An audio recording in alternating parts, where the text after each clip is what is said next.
all but Mommy's family. Great supportive community, close-knit caring family. We're non-judgy, blanket fuzzy, stigma-free. All but Mommy's family, friends, family, and community. We all but Mommy's family. Teacher sharing is our key. Great big thanks to you all. Hello, and welcome back to another episode of Stigma Stompers, Nami of Erie County PA's one and only podcast. I am one of your hosts, Abby. And I'm your other host, Janana. Today we are talking about mental health in another kind of work field, but it's one I don't think people really think about too often, is like broadcasters and journalists and the people who are on the scenes of crimes and tragedies and weather, all of the things. So they're seeing everything firsthand and maybe having to push it aside because they need to get a story going. So we're going to be talking about that today. We're going to jump right into questions. So welcome. Thank you for joining us. And can you introduce yourself and tell us a little bit about yourself? Yeah, hello everybody. My name is Jacob Brooks. I do reporting and digital work for Erie News Now here in Erie, Pennsylvania, my hometown. I started in May of 2024, right after I graduated. Awesome. Yeah. Congrats. It's fun. So I know we're here to talk about mental health. Right. So let's start off with your personal journey. If you feel comfortable, could you share, any mental health challenges that maybe you have gone through or just your experience? Yeah, so I think right off the bat, I have anxiety, OCD, and I think they diagnosed me with seasonal depression. I'm not sure. I think I have ADHD, but that's like a whole nother conversation. But anyway, so I first remember these issues starting when I was in 3rd or 4th grade. I would start seeing mental health professionals, and it really started with the OCD in 5th grade. I would have intrusive thoughts, like thoughts that would make literally no sense whatsoever. Like, oh my gosh, there are bombs in the park. Like, what? No, there's not. But we got that, taken care of. Those intrusive thoughts are not fun. So it was the OCD at first, and then it kind of morphed into more of anxiety and sometimes depression. But the depression, I kind of manage it myself. I'm not getting treated for it. So at this point, I would say like anxiety is the big one. Then there's like a little bit of OCD in there, and then like the winter can be a little rough sometimes. So like there's a seasonal depression mix in there. So it's a fun mix of stuff. Yeah. I feel like the seasonal depression is definitely, you're not isolated in that. I feel like it's huge, especially here. Yes, it is. Especially last winter or 2 winters ago now. That was rough. It's rough. So it's not so much the cold, it's the lack of sun that drives me insane. Yes. Yep. Crazy. I hate it. Or like the isolation because you can't leave your house because there's so much snow. You can't even get out of your house. So there was those few days after Thanksgiving where I think everything was shut down. I had to cover that. That was fun. Really? Yeah, I couldn't get home. I was stranded. Oh gosh. That's insane. Oh my goodness. I could not get home. Oh man. Well, that kind of leads. Do you have some? I was just going to say also for our viewers, I feel like we don't talk enough about, when you're younger, I feel like there tends to be some signs of like anxiety, maybe social anxiety, maybe generalized anxiety. I think it's so important to, have those open conversations and do trainings to teach individuals, parents, staff, just kind of what those signs are, because I know one podcast that we have covered already, sometimes kids come in and it's like they have a stomach ache. They're not necessarily sick most of the time. We've talked to nurses through trainings, and sometimes it's just they have anxiety. Right. Something's going on. Like when I was young, my parents were great at, getting on this, making sure I had the help I needed. But I remember one of my early symptoms was like my chest was tight, or it was hard to breathe. I wasn't having asthma, which I also have. I was having just anxiety, and they were able to figure that out pretty quickly. So it's like the physical things you might think is one thing can be the mental health kind of showing itself in a physical way. Yeah, no, absolutely. So I definitely love that just a little plug for us, but that we do go to schools and daycares and after school programs to talk to the kids, because sometimes you don't know how to manage those emotions or what's going on. You said that your parents kind of helped treat those symptoms when you were younger? Well, they just made sure I got like the help that I needed. Yeah. So like if there was an issue at school or I wasn't, feeling the greatest, they got me in, to different psychiatrists, I guess. I don't know whether, but I went to a couple of different ones until I found the right one. And it's always been a very open conversation in our house, which I'm very, very lucky. It's never been like a taboo topic. It's just been this, and I will say,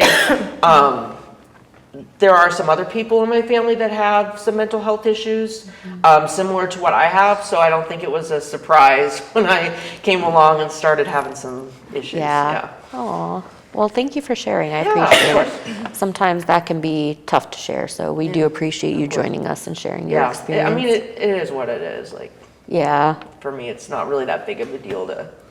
Well, especially you being a man, I feel like we really do appreciate it, because I don't think enough men come out and talk about their struggles, because we typically see, pull yourself up by your bootstraps, hold it together. you're a man. Yes. So I do appreciate you also giving that perspective of it's okay to talk about if you're struggling.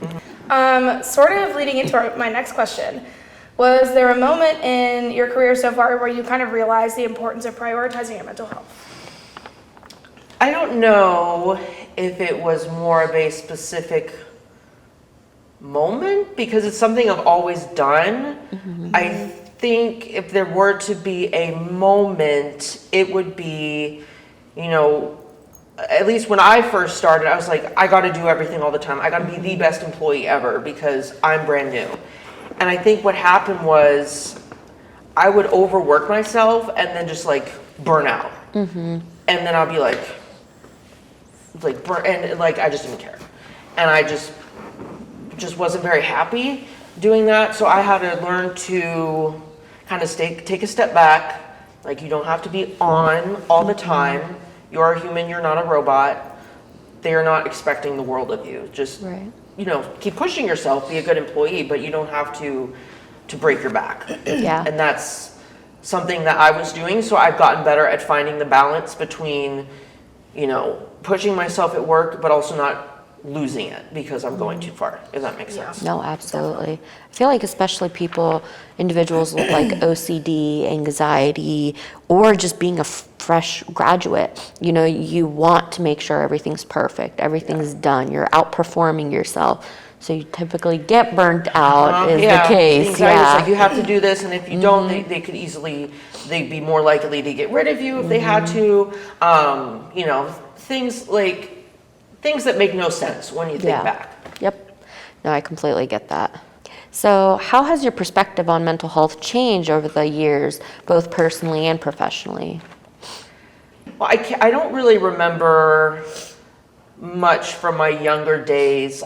I think I was a little more like, not like ashamed, but just, oh, I have this, or, oh, I have to, deal with this. Now I don't care. Like, I literally don't care. I will, if people ask, I'll tell them, like, I'll say at work, yeah, I got anxiety, it's bad today. Because to me, and I feel very lucky that I'm able to think this way, I'm like, it's nothing I control. Like, the chemicals in my brain are messed up. That's not my fault. I don't know if that's how that works, but let's just pretend it does. There's a lot of factors that go Yeah, a lot of factors, It's not your fault. Yeah, I'm not a medical person.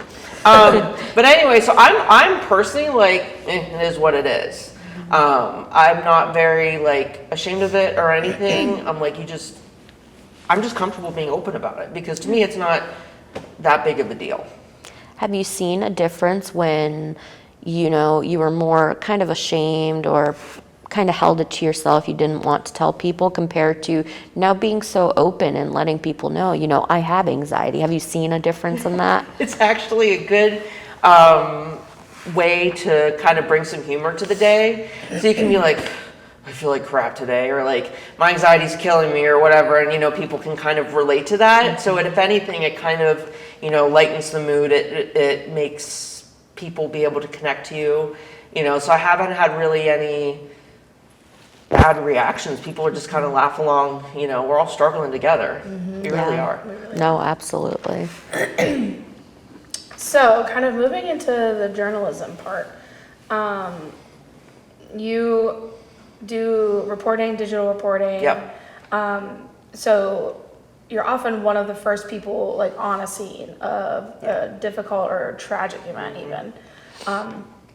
How has that kind of exposure affected your own mental health? Because I know we trained the first responders in secondary traumatic stress disorder, which is whenever they're watching a trauma happen to someone, which is essentially what is happening as a reporter too. Right. So how has that affected you?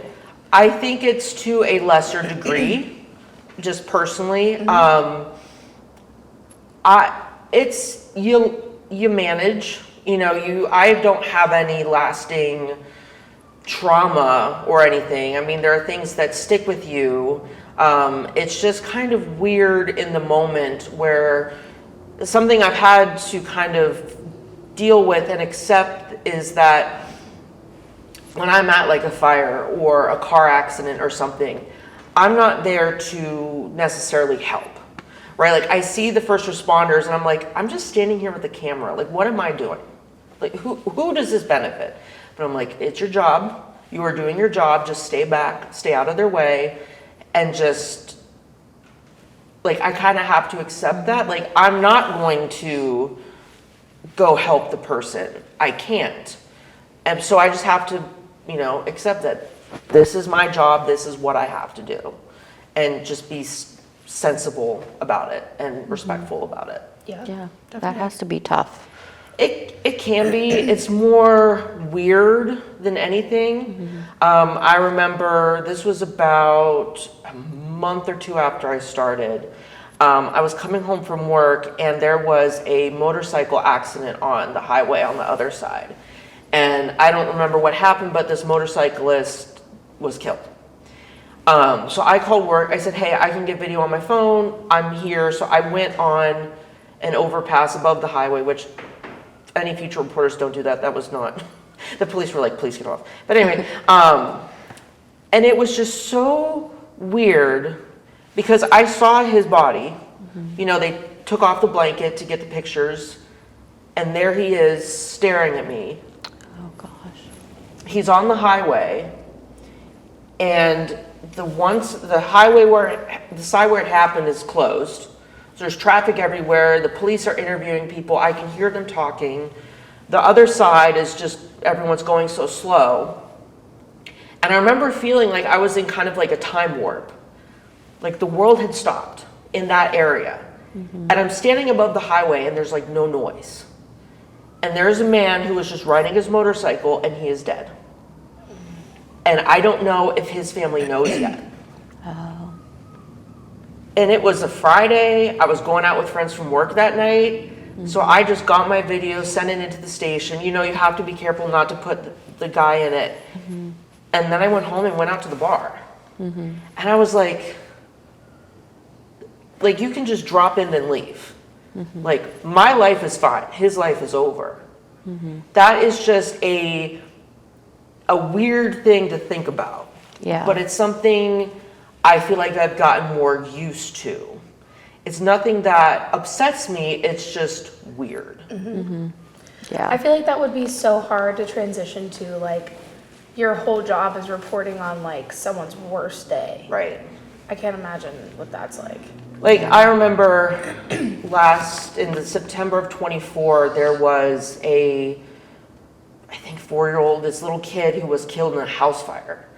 And it happened in the middle of the night. I was doing live shots all morning by myself. And I remember I got there a little bit after 4, like right when I got in, they said, go down there right now. And there were all these like family and friends and neighbors, like talking with police, whomever, and they were like obviously very upset. And, the whole neighborhood was woken up. And again, it was like, it's a Friday, I have a wedding to go to this weekend, and this house is burnt to the ground, and there was this child who was killed. And it's just weird. It goes back to I'm just here getting video of it. I have to document something that I'm sure they don't want out there. But it's your job. Right. Like, it's news. So that's just something that I remember stuck with me that weekend. And that day I'm like, this is weird. This is weird. Yeah. Yeah. Aw. Yeah, it's just something I've always thought about. Yeah, that's what Abby and I were talking about. We're like, for reporters, I mean, it has to be hard. Yeah. Like, you have to put all of that aside. And like you said, maybe you have a wedding you're going to or you're going out with friends. That has to be tough to be able to Yeah. kind of switch that off after you're done. For me, it hasn't been too bad. I think for other reporters who are, who have been in the industry much longer than me or have seen worse things, and I know of, people who have had to cover protests and who have had PTSD, things like that. So for them, it's much harder. For me, I haven't seen anything too obscene or troubling yet. Okay. So. Hopefully it stays that way. Yeah, I cover a lot of happy stories, don't get me wrong. Oh, good. Like, lots of fun stuff. We like happy Yeah, stories. happy stories, happy times. All right. So how do you process the things you see and hear while staying objective in your reporting? It's what you just get the video of what's happening, focus on the facts. But I think for me, the biggest focus is when you are writing it, keep it, especially if it's hard news, keep it simple, right? Like I always make sure I go through my scripts to make sure I'm not writing something like dramatic, like, oh, it was a tragic morning in Erie, blah, blah, blah. There was a fire. Like, you have to I always like to go through my scripts, make sure I keep the emotion out of it and I'm not like making it more dramatic than it has to be. Because in my opinion, the pictures and video and interviews, that is the emotion that tells the story. I don't need to be adding emotion with my voice and my words in the story. I'm there to just kind of guide it along. What do you have to say for individuals who might think, well, you need that hook? You need to make it dramatic for people to come in and watch. What do you have to say to them? As you're saying, you don't have to just keep the facts in there. I personally think that is very insensitive because I always think of myself. Like, if that was my house that burnt down and I knew that 4-year-old, I guarantee you they don't want this on the news. Like, why on earth would you want your worst day to live on TV and the internet for the world to see? I am not using someone else's pain and suffering for my benefit and like exploiting that. I'm not doing that.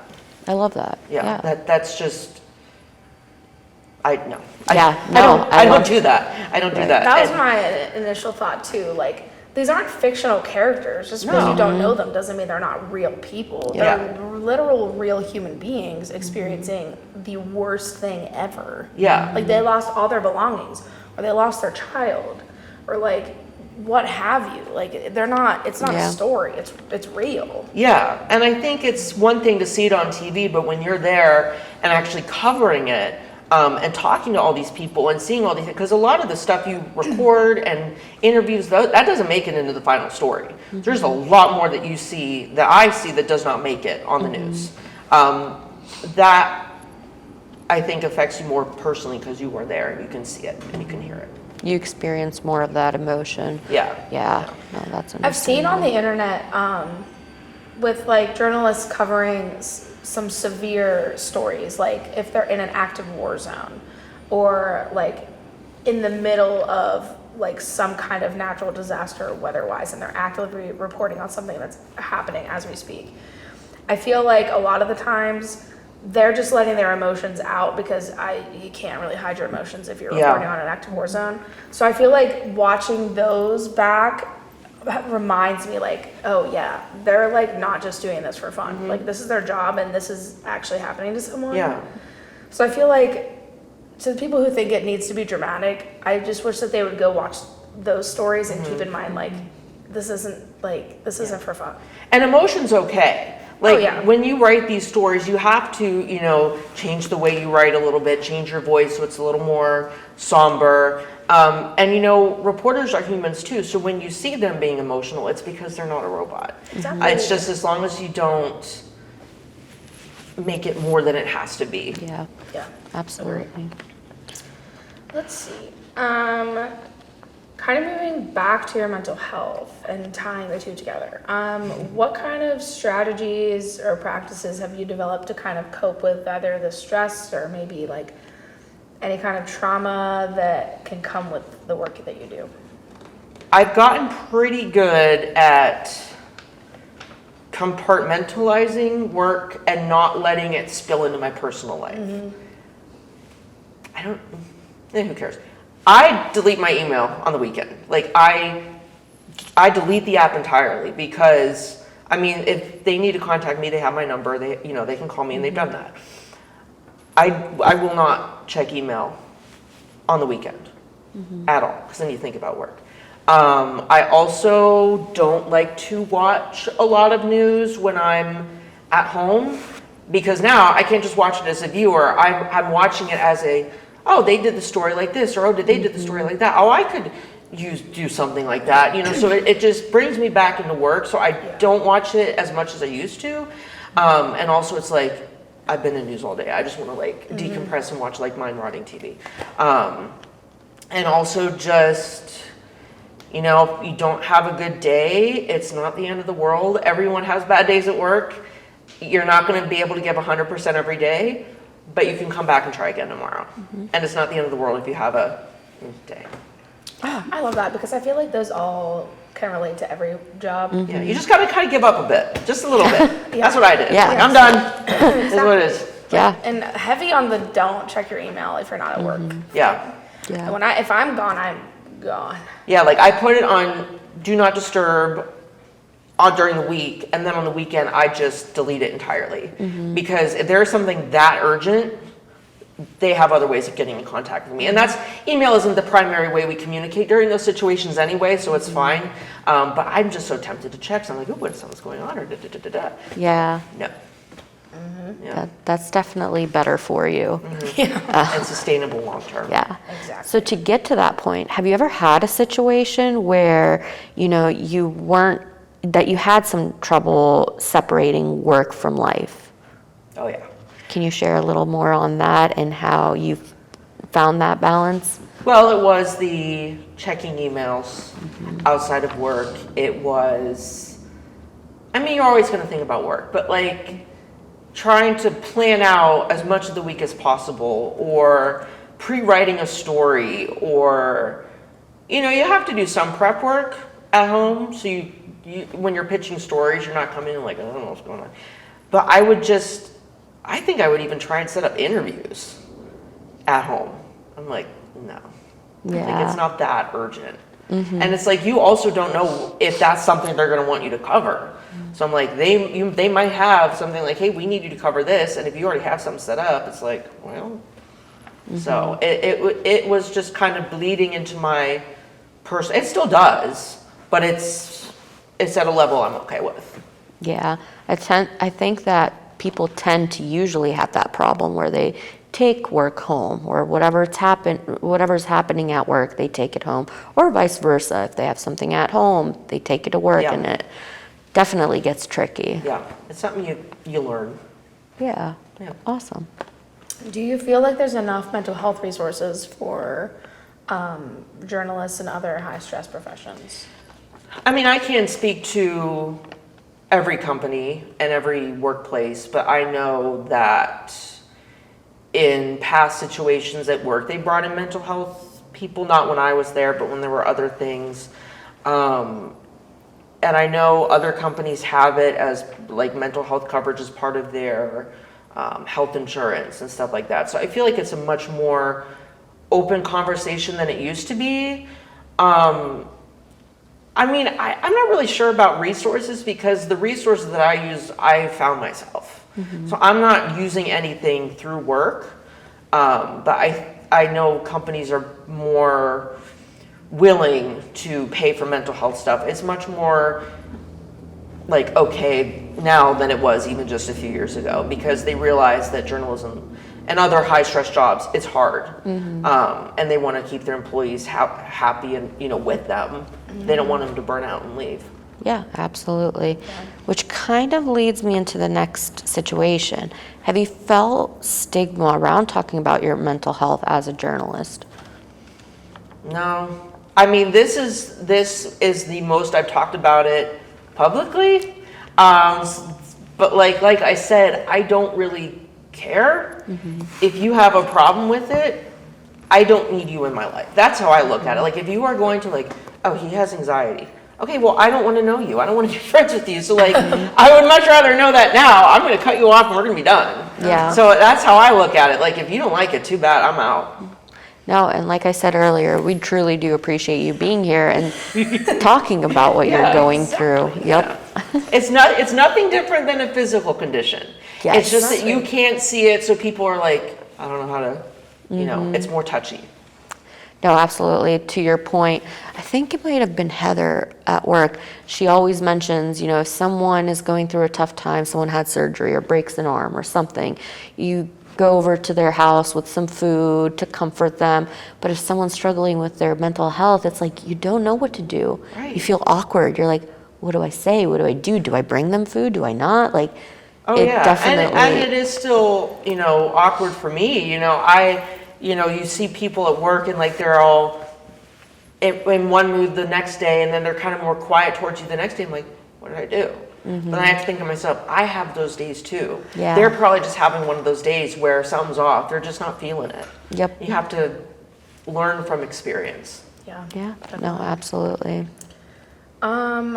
Do you think there's anything that newsrooms or media outlets could do better to support reporters when it comes to mental health? I don't know. I mean, like I said, I'm pretty new in the industry, so I've only worked in 2 newsrooms so far professionally. One was student media. So I'm not really sure because, like I said, my resources that I use are all through me.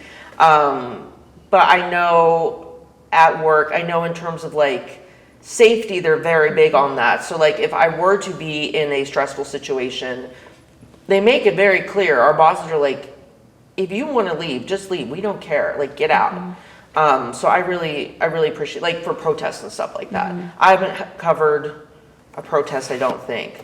But it's not really a great answer. But like, No, that's It's okay. good that they don't like prioritize the story over the people trying to cover it. No. That's really great. yeah, I remember one time when there were protests in Erie. I can't remember what they were about. We had a reporter there live, and it was starting to get a little rowdy. We were on the phone with her. I was in the control room. I mean, and the director had his finger over the button, ready to just cut out of that live shot as soon as possible. And as soon as she was done, they said, "Leave now. Get out, get out, get out." And they're like, "We don't care. Just leave." And they left and came back. That's important, yeah. So it was really neat watching that happen. I mean, they did not care about the show. They did not care about the story. They're like, it's getting tense. You need to come back right now. That's important, yeah. Yeah. To know that the safety is number one Yeah. priority. So like if I ever have to cover something like that, I feel here at Erie News Now that I will be protected, you know, and because when we covered protests before, they bring in extra people to kind of watch over you. So you're not out by yourself. I love that. That's amazing. So if there is a journalist, a news reporter, someone in the news industry out there, and maybe they're struggling silently, what advice do you have for them? Talk about it, find someone, and this is harder, easier said than done. Find someone, whether it's a family member, friend, or coworker, especially if you're dealing with work-related stuff, to talk about it. Because I feel just talking helps so much, because you can also kind of explain your thoughts. That helps me a lot. So yeah, just look for the people that can help. I think we are at a better point now in which people, I like to think they won't judge you that much because they're probably dealing with something themselves.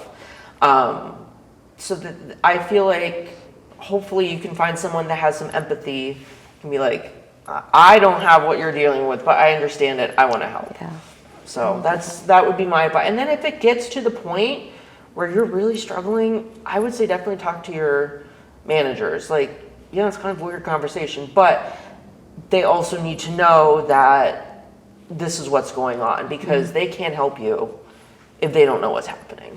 Yeah, absolutely. There's help out there. Yeah. It's No matter everywhere. where you turn, there's help. Everywhere. Yeah.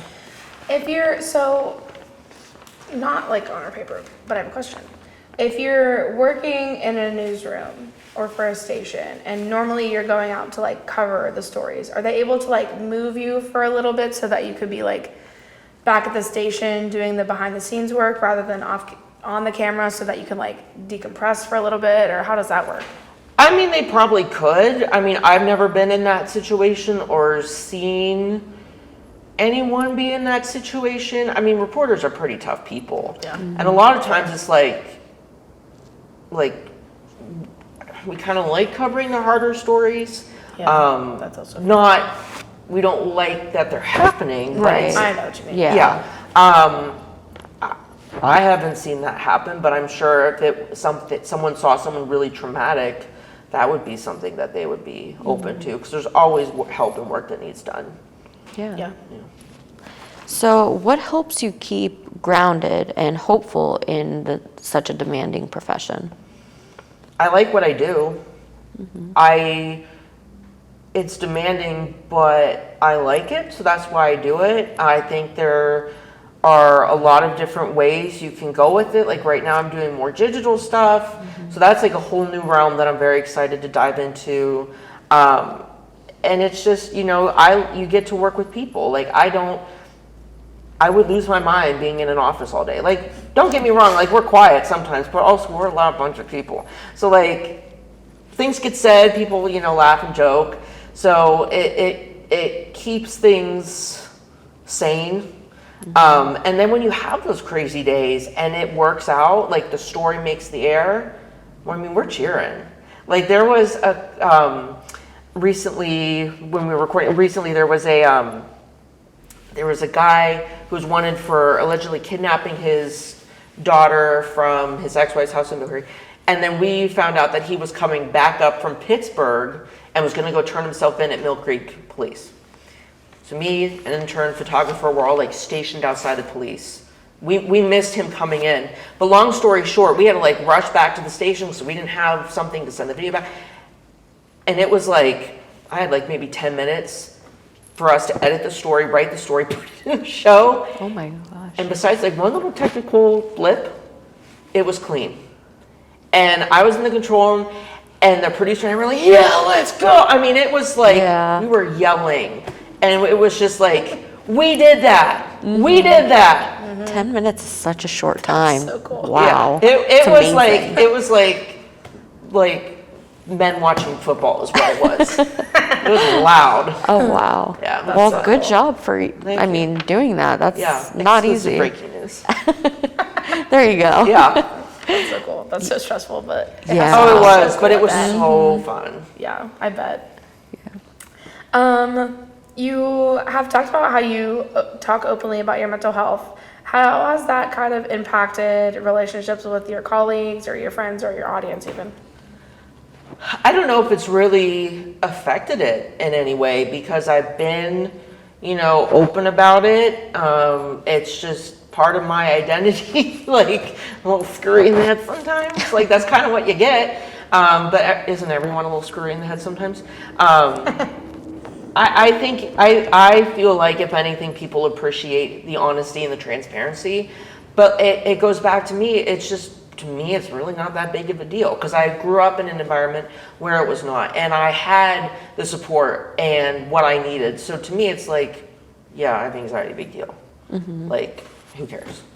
Yeah. I love that, because I feel like a lot of the times when we're talking with people, it's them talking about how they grew up in a household where they couldn't talk about it. And so now they're having to deal with a lot of different things because they didn't have the support early on when they were dealing with severe anxiety or trauma or whatever. So it's cool to hear a different perspective on how you were supported, and now it's just like a part of who you are, and you just kind of deal with it as it goes. Yeah. I like that a lot, because I feel like a lot of the time people just deal with their like physical health problems. They're just like, well, this is a medication I have to take every day. Whereas if someone's taking a medication for depression, it's a big deal when it shouldn't be a big deal. Right. It's just what you have to do. It's just a pill. It's just Yep. a pill. It's just a pill like anyone else would take for anything else. Exactly. Yeah, absolutely. Exactly. So, to end our interview today, what message would you like to share with our listeners who might be carrying a heavy burden on their own? Talk about it and get the help that you need, whether that's through NAMI or another organization. Like if you're watching or listening to this and you're in like Boston or whatever, and just like open yourself up a little bit, because you're not going to be all like, oh, I have anxiety, woo, at the start. But now, for me, I've gotten to a point where it's like, it is what it is. But that's because I was like comfortable talking about it. And, you know, you have to start somewhere. So just make sure, you know, you're taking care of yourself and, you know, get the help that you need, because it really, really, really, really does make a difference. Awesome. Yeah. Thank you so much. You're welcome. This Is was there fun. anything that maybe we missed that you would also like to share? I would just like to point out that we are matching, and this was not That is planned.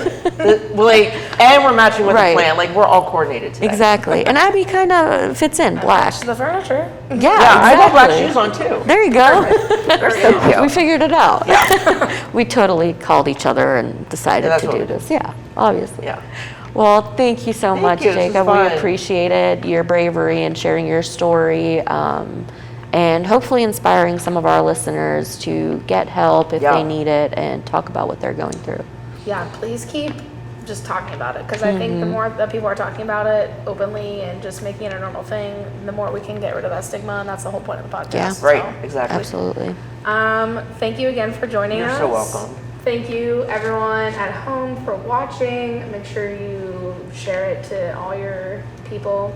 Follow us on socials for more podcast updates, and we'll see you next time. Bye. Hello, and thank you for watching this week's episode of Stigma Stompers, NAMI of Erie County, PA's one and only podcast. We put out new episodes every second and fourth Monday of the month, so if you want updates on those and little sneak peeks on what's to come, make sure you check out NAMI Erie on Instagram, Facebook, and LinkedIn. And you can also find us on our website, namierie.org, where you can find updates and anything going on and what we're up to in the community. Also, you can sign up for the newsletter on there, make a donation.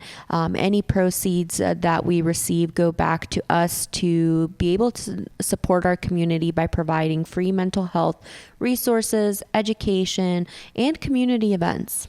And speaking of supporting us, if you want to support us and also look cute while doing it, you can go to our website and click on T-shirt store, and we have all kinds of shirts available. There's holiday ones, all kinds of things. So you can buy a shirt, look cute, and we get a portion of the proceeds to, like Janana said, continue doing all of our free support groups, classes, etc.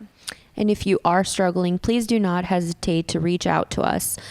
You can find us again on namierie.org, or you can give us a call by calling 814-456-1773. Or if you feel more comfortable, you can also email us at info@namierie.org. You're not alone, and we're here to help. Yes. Thank you. Bye.